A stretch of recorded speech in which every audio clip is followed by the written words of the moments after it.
আলুটাকে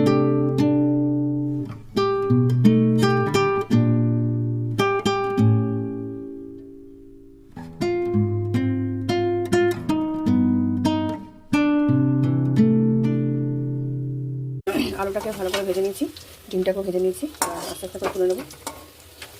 তেজপাতা দিলাম, তারপর স্বাদ মতো লবণ দেবো,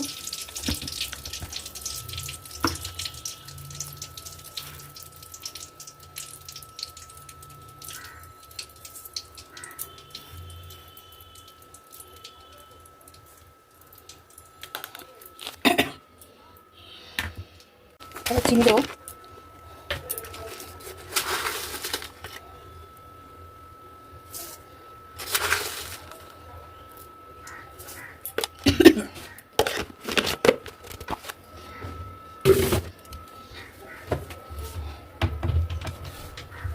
এবার কেটে রাখা পেঁয়াজটা দিয়ে দেবো,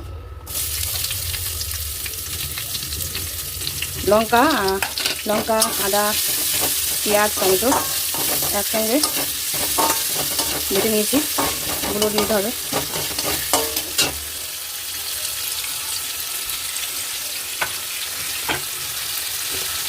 এই যে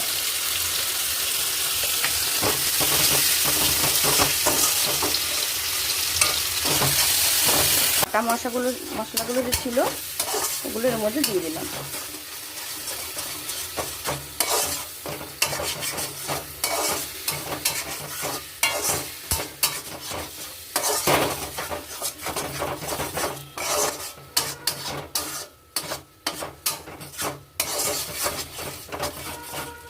তারপর আমি অল্প জল গরম করে নিয়েছিলাম, জলটা অল্প এখানে ঢেলেছি, ঢেলে আলুটা যেহেতু সেদ্ধ করা ছিল তাও একটু ভেজে নিয়েছি, আলু আর ডিম।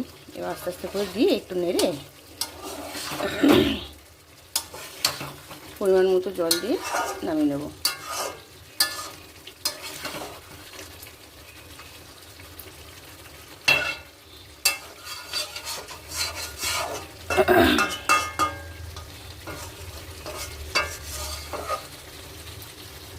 আমার ডিমের কারি সামান্য ওই জলটা ফুটে হালকা করে ঢেলে দেবো, এখানে কিছু মশলা মাখা ছিল ঢেলে নেবো।